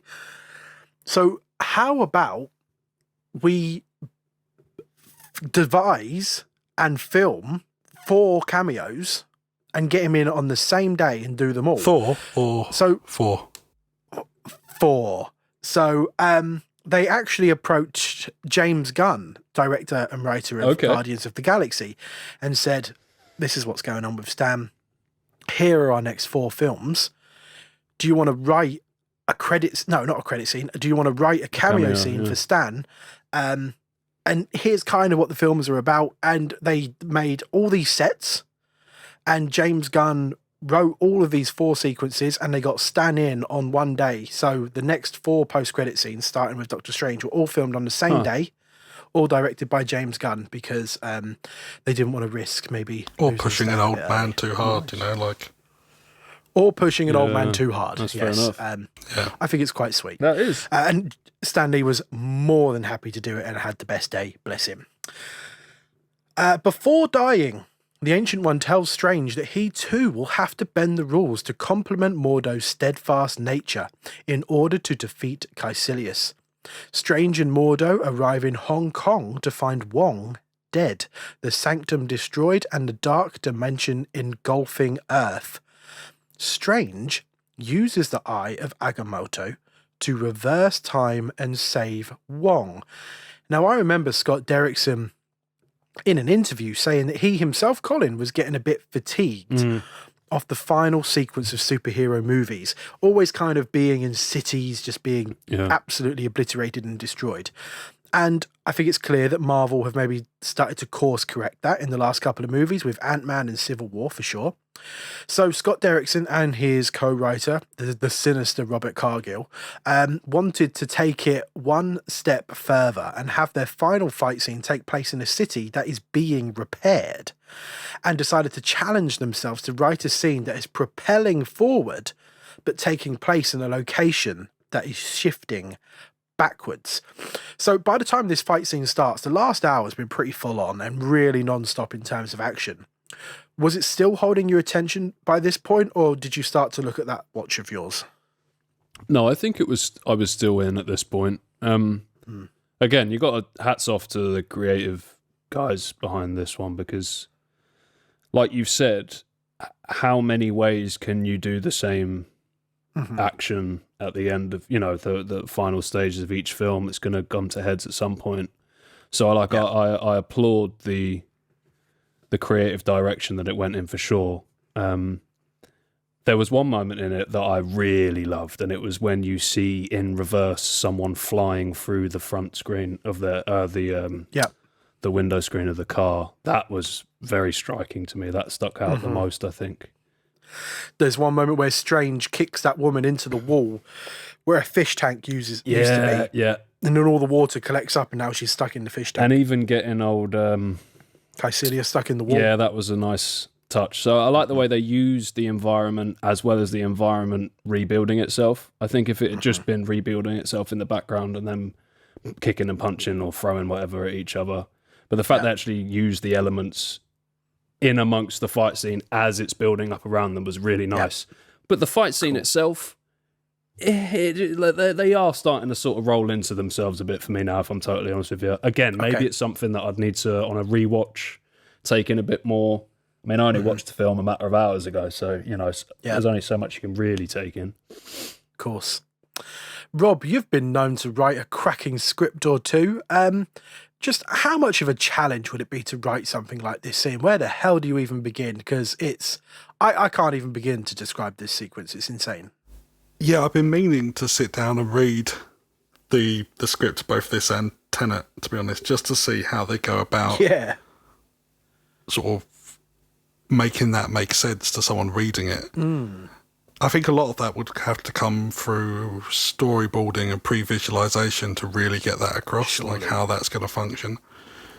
But I love that idea. I think I agree. I think it's a really inventive way of sort of avoiding that fatigue and sort of, okay, instead of knocking this all down, we're going to rebuild it. And it's that's great. And I'm sure we're going to get to it in a second. What follows is also equally inventive. Yes, so speaking of, Strange then enters the dark dimension and creates an endless time loop around himself and Dormammu. After repeatedly killing Strange to no avail, Dormammu finally gives in to Strange's demand that he permanently leave Earth alone and take Caecilius and his zealots with him in return for Strange breaking the endless loop. So, yes, yet again, we're still not done. The film continues, and personally, I was nowhere near bored. Rob, should we have ended the film on the Hong Kong sequence? Definitely not. Why? Go on. Because this shows, one, how much he's grown as a character from who he was at the start. He's, as the Ancient One says to him, it's not about you. Which we've skipped over, but that is actually my favourite scene in the whole film. When she says... Wonderful. I forgot. And here I am, stretching one moment into 1,000. Her delivery is... And that the shot of the lightning going really slowly in the background. Great. Amazing. I love it. Agreed. Yeah, like it's also showing his intelligence as well. Like, instead of just it going to some sort of weird magic battle of him shooting, beams at Dormammu and all this sort of thing, it turns into, right, I've tricked him. That's it. And he still, dies essentially thousands and thousands of times. It's not like he doesn't remember that. Yeah. So, you don't know how long he was technically there. I think that it was either Derrickson or Cargill in an interview a couple of years ago did say in their minds, it's not as apparent in the film, he was there for years. Just years of dying repeatedly. And would have been nice for them to have made that a little clearer, I think. Yeah. The years part. I gathered that he was there for a while, but... Maybe they could have cut aged back it. to Wong. And he sat there with Mordo. They were both sort of like looking at their watches, making small talk. Have you heard of Beyonce? And Mordo's like... Then we lose Colin It's again. been a few hours. Maybe we should head back for a bit. 2 years later. Put the kettle on. So, Colin, we've gone from a man in a cave building a robot out of scraps to now a surgeon who's learnt magic, trapping himself in an endless time loop with a trans-dimensional life form. Have we strayed too far from what the MCU used to be or should be? Well, I mean, I can't answer that question because how much of this was in comics that were already done and dusted before the MCU started making these? So Dormammu has been about in the comics, yeah. I do think that I'm struggling with the big floaty purple heads in space thing a little bit. Only because, I mean, it was sort of, I think I remember saying it after Civil War. It was like that film felt like we had established such a good basis to just carry on with. And then a week later, I'm watching what you've just explained.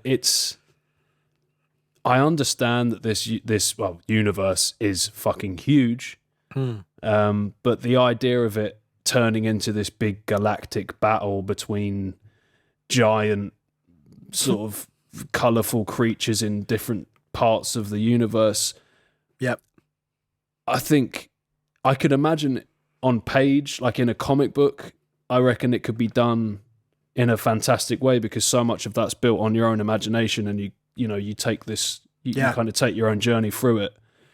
I'm not sure how it's going to translate in the cinema for me, just because I think this was probably the first introduction to it, and it didn't quite hit the way I was hoping for. Okay. But like I said, I'm not done. Like, I feel like I need to see a bit more of what the fuck's going on up in these parts. All we've seen is old Thanos on the toilet for a bit, and now this... Thanos has been sitting on the toilet for a lot of films now. He's still constipated on the toilet, and now we've got old matey, giant face.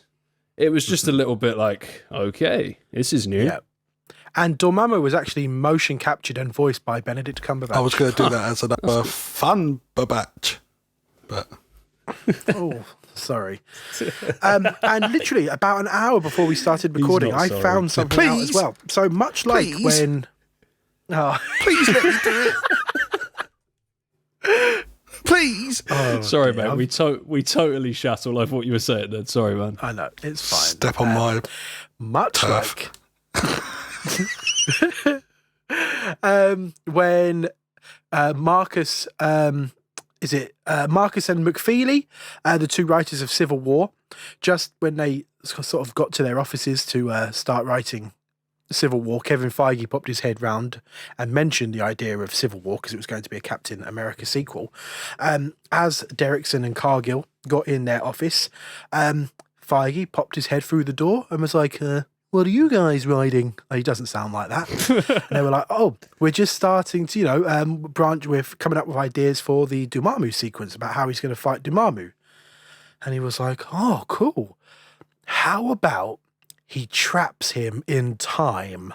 And they were like, well, that sounds cool. How does he do that? And he went, don't know. You're the writers, figure it out. And so off he walked. So that idea was spawned by Mr. Kevin Feige. So, disillusioned by Strange and the Ancient One defying nature's laws, Mordo renounces his sorcerer career and departs.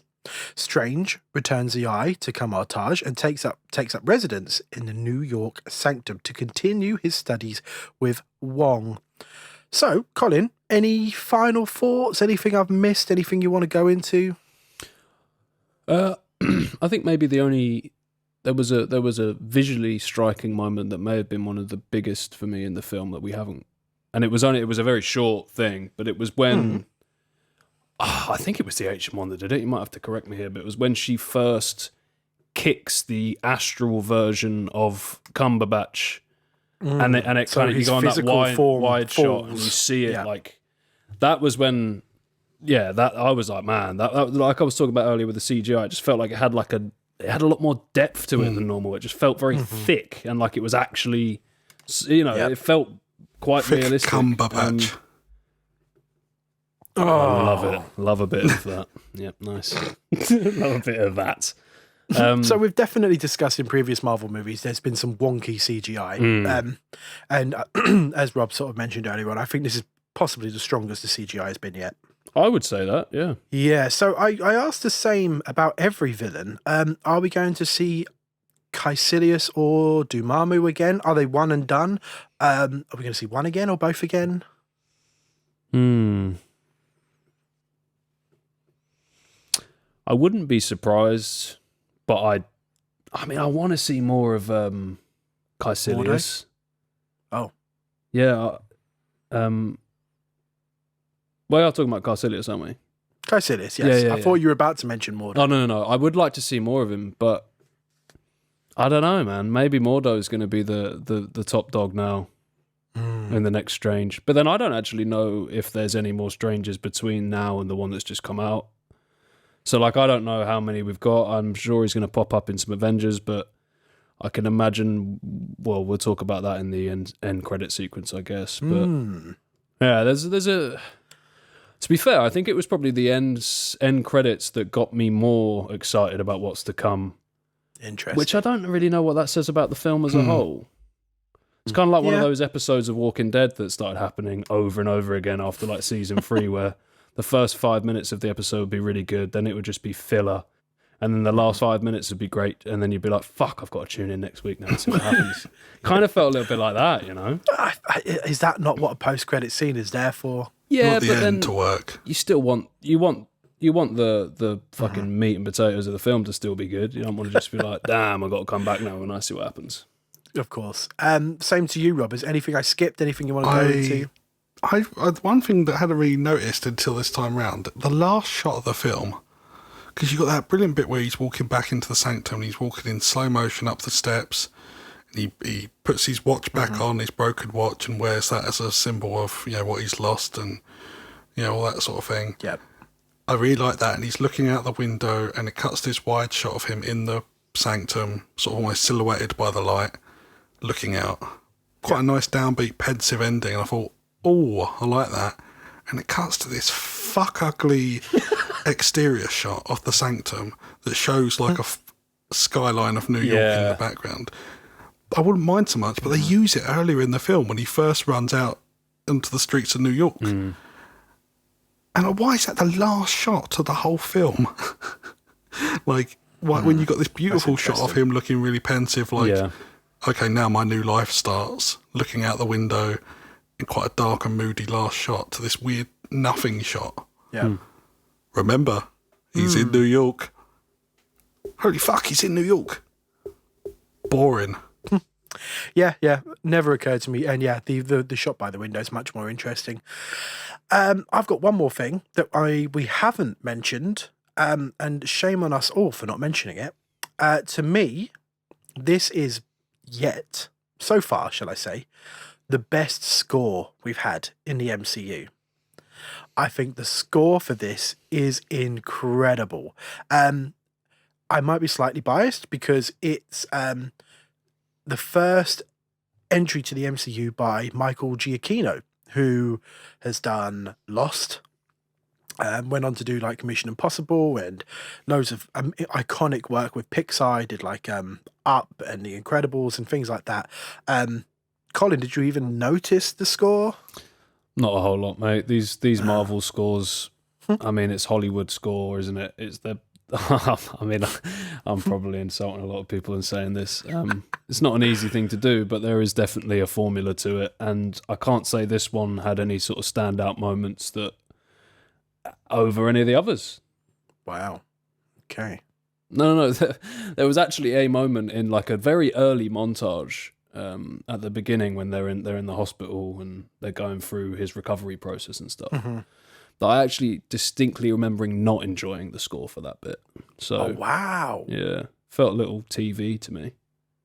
Plinky plonky piano over a montage. It was like, it was just very house at that point.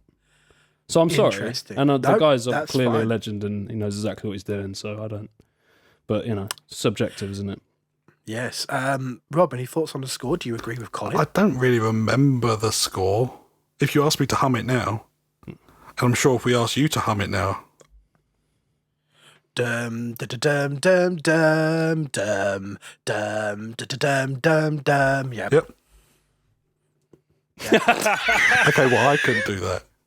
Oh, he knows how to make you feel like a prick, doesn't he? But to be fair, I think what Rob just said is I don't remember much. How many of them can you hum, Rob? From The any of Avengers films? and The Avengers yeah, score. the ba ba ba ba ba ba ba ba ba ba. And there's one coming up by the same composer actually Okay. that I remember vividly. Actually, no, there's two scores. Actually, you got a run of good scores coming up.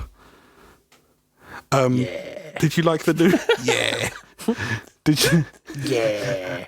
Please. Did you like the new? Please like the score, I Colin. was going to ask please. Colin because each week he sends us. Each time we do this, he sends us the Marvel logo saying, I didn't. and it's today. a new logo. It was a new one. I was like, With whoa. a Michael Giacchino score behind it as well. Yeah, that was cool. They brought in a lot more in this one, right? Has it always said Marvel Studios? So this is the first time And it it says shows Marvel the actual Studios, Marvel film characters rather than like comic pages. Right? Yeah. Dum dum da da dum dum. That was a nice little dum, touch. Dum dum dum dum. Iconic. I like that. Michael Giacchino as well. Bum bum bum bum bum. Bum bum bum bum. Oh my goodness me. I'm sorry, guys. We're shooting for. I mean, we're 27 in the charts right now, boys. You think this is going to get us higher? What's going to get Yes. us a copyright I hope so. claim? Yeah. Yeah. Not the way Yeah, we're doing it. definitely. Right, let's jump on to ratings before me and Rob start copying all the scores. Colin, let's hear it from you. Rated out of 5 for our letterboxd account, please. I think I'm going to go 3 stars for this one. Okay. 3 out of 5. You know what? There was one point, I think earlier on this morning, I had a brief burst of George O'Connor misplaced optimism when I was like, Colin's going to give it a 5. No, really? Yeah, I had the thought, and I'm so, I should have known better. You should have. Yeah, Rob, out of 5 for you. I've been going back and forth on this. I think 4. I'm going between 3.5 and 4. It is a 4 out of 5 for me, but it is the most solid 4 you'll ever see. As far as 4s go, this is one sturdy motherfucker. Right, just because my 4 was a bit It's, wibbly wobbly. Yeah, geez. My 4 has to be better. Oh yeah, you weren't sure of yours. Yeah, well, mine was the hardest 4 you've ever seen. Please like my 4. Oh, shit. It's just how serious I take this fucking trivia thing. I'm Please. devastated. Right.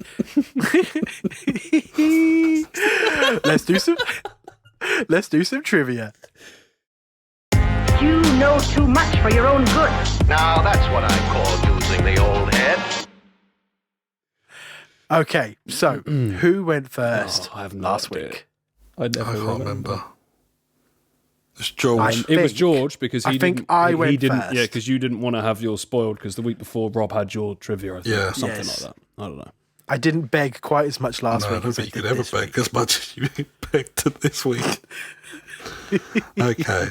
I think we've already had yours. We've already had yours spoiled, really, George. Well, Ish, well, maybe? I'm very confident about Oh, this. I like it. Love the So, confidence. this is my trivia.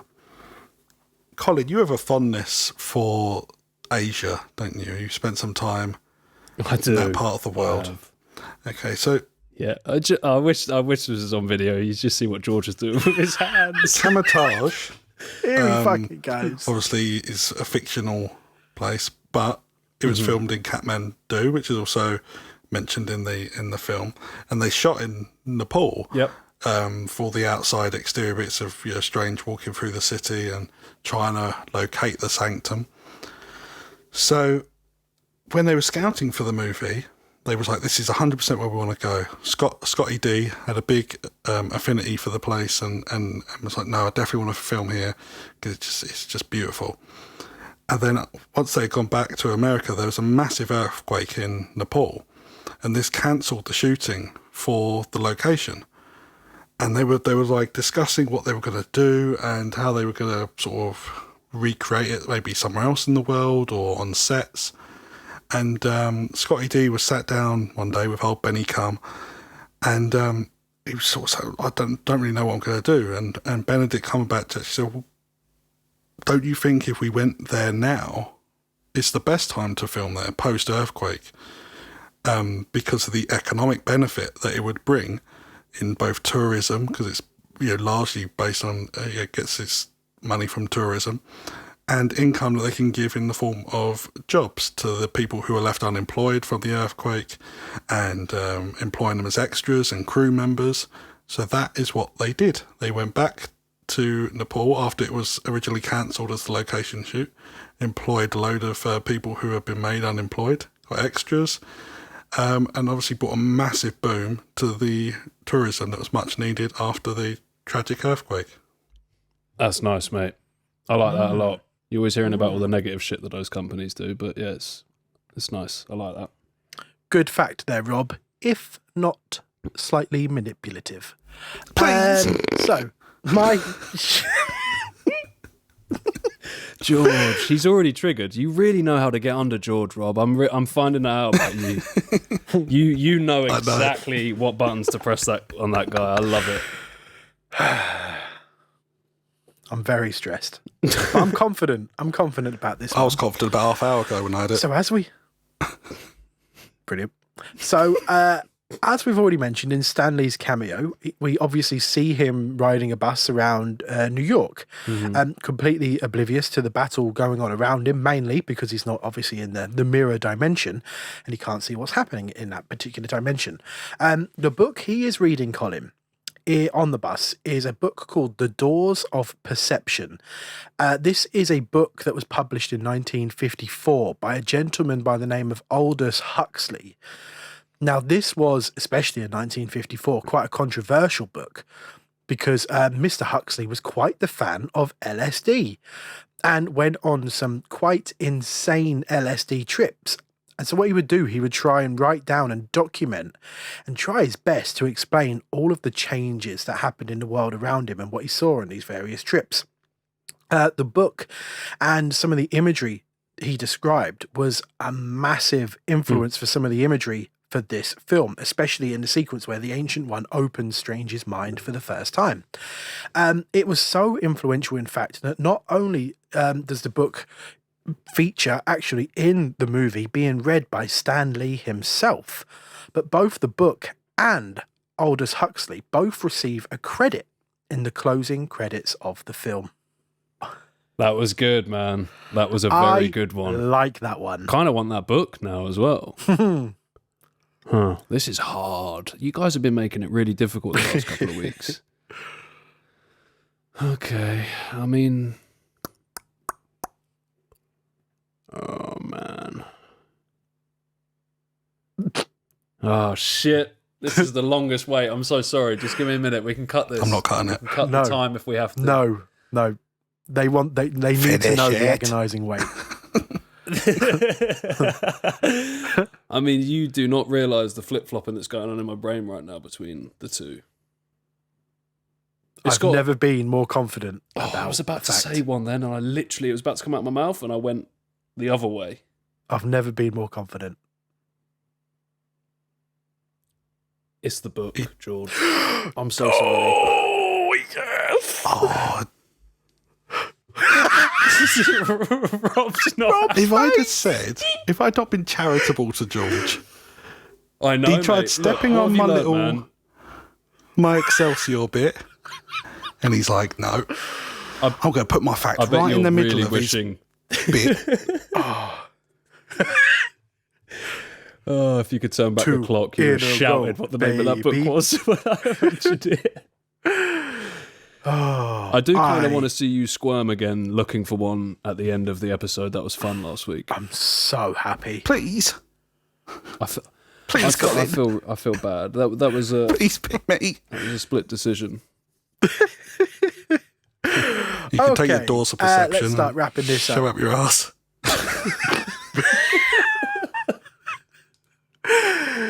Thank you, everyone, for listening. If you haven't already, please review or rate the podcast wherever you listen to it. It all helps so much, I promise, and it's working. We're Hell getting out yeah. there to more and more people, and Appreciate it. more than you can imagine. And the more of you on this journey with us, the better.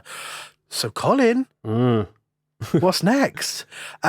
You have been spoiled so much in the last few episodes. You've been introduced to Ant-Man, Spider-Man, Black Panther, and now Dr. Stephen Strange. Do you want this trend to keep going, or is it time we finally go and see how some of the OGs are getting on? What do you fancy? I think this one has really opened up an opportunity to get back to Asgard and see what's going on there. I think we're getting the next Thor. Well, Colin, we are heading back to space as we catch up with the Guardians of the Galaxy. Nah, I would not have said that one. Holy shit. They need to settle on something, man. Oh shit. Okay, Guardians time. I'm up for it. They are Good. flip-flopping you. They Colin, really say are. bye. Goodbye. Rob, say bye. Bye.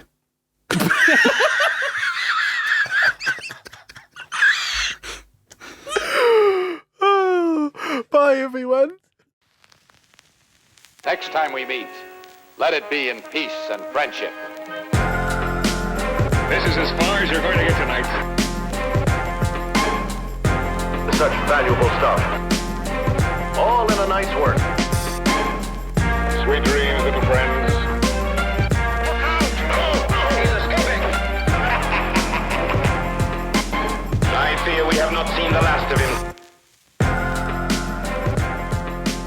And as always, we're not quite done yet. Yes, in a mid-credit scene, Strange decides to help Thor, who has brought his brother Loki to Earth to search for their father, Odin. So Thor's back in New York with Loki looking for their father. I mean, that's a lot of information given to us in such a short space of time. Colin, are you excited? Because I know you've been a bit weird with Thor. Are you excited to see him back on our screen again, or are you starting to grow a little bit tired of the God of Thunder? I think it's time to get back out there.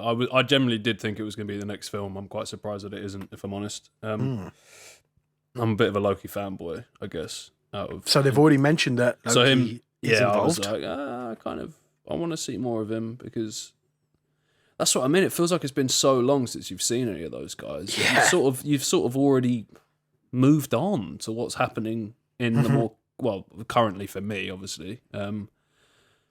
So yeah, it's a strange one, but it was cool to see. It was nice to see him pop up, and Yeah. I think they set it up well. And clearly, that was when I mentioned earlier on about my theories for how it's probably going to end up in a much bigger battle of sort of universes, and obviously, you know, what more are you going to get closer to that than being back in Asgard and bouncing around between that? And obviously, now you've got Doctor Strange and his So multiverses. This mid-credit scene was not directed by Scott Derrickson. It was directed by the director of an upcoming Thor movie, a gentleman named Taika Waititi. Oh, I like that guy. Do you? I was about to say. Yeah. If you, so I was about to get Rob to try and introduce you to who Taika Waititi is, but you know him? What have I seen of his? Did he do that? Was it a vampire film? What he We did? Do in the Shadows? That is Hunt for the Wilder amazing. People. That's as great. well. Hunt for the Yeah. Wilder People. So He's a Kiwi. Is he from New Zealand? yes, and obviously has a very specific and strange style of humour. Yeah, I wouldn't have said Thor. So when they announced him for the next Thor movie, I'm people were excited like, for that one. Interesting. I'm up for that. Yes, Taika. Oh, it's a bonus fact. It's only gonna done it. It's a bonus fact. Wow, he's happy again. Yeah, Rob's got back. a jingle in my heart He just needed a jingle. and a spring in my step. So if you were to buy Because it's Easter time. what? What are you saying? Because it's Easter time, No, apparently. it's Easter egg. You big fuckwit. Oh, I don't. Oh, you've really got on. Oh, I love it. This is mine and George's friendship. Hanging on by a thread. So if you was to buy the Doctor Strange Blu-ray, as I did, tell a lie, received it for my birthday. But if you was to own the Doctor Strange Blu-ray, on the bonus features, you would find a short film of sorts called Team Thor. And it basically, we had Team Cap, we had Team Iron Man, and we find out what Thor was doing while this civil war was going on. Now, I don't think I'm going to say anything more than that. And I'm not going to show Colin it until he's seen the next Thor film. Teasing. Yes, Okay. we will send it your way, Colin. Sounds good. Good thinking there, Rob. I'd forgotten about that. And then in a post-credit scene, Mordo confronts Pangborn and steals the mystical energy he's been using to walk, telling him that Earth has too many sorcerers. So, yeah, it looks like we're not quite done with Baron Mordo here. I think you've already kind of hinted to this, Colin. Was it enough to tickle your interest into seeing more of Mordo, or would you prefer to see Strange go up against maybe something a bit more out there, like another Dormammu or something like that? No, I'm happy to see him come back because I feel like there was a lot more that these characters could have given in that film. So I'm glad that he's coming back, and hopefully there'll be they'll maybe flesh him out a bit more. And there's no point of bringing in a brand new person when you've already got that set up. I mean, let's carry on with that first. But God knows when we're going to get to the film if we're bouncing around all over the place. We So are. by the time we get back to the next Doctor Strange, if it's Mordo, I'm going to have forgotten who the hell he is at this rate. Potentially. Rob, how does this rank to you in terms of post-credit scenes? Is it up there? Is it low tier? How effective It's is it? shit. Oh.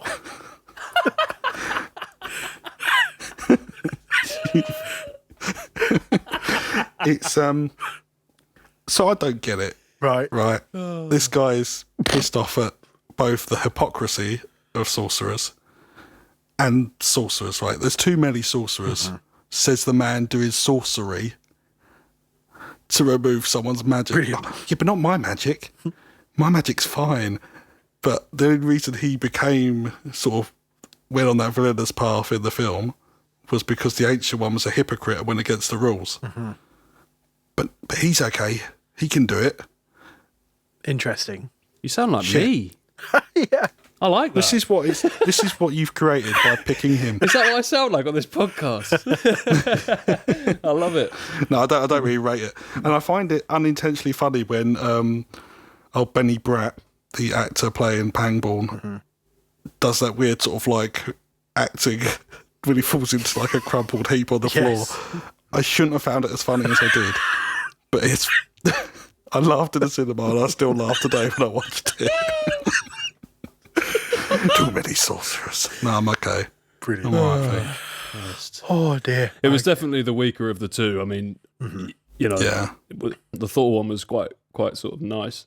Was it a surprise seeing the Thor one for you guys as a post-credit scene when you saw it in the cinema? Like, did you know? Of course. yeah.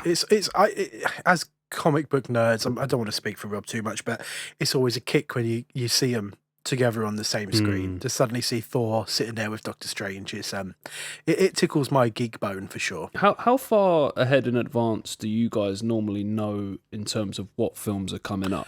Usually know around the next 3 to 4 films. Wow, really? Okay. So I think by this point we knew a Thor movie was coming up, and it was going to be written and directed by Taika Waititi.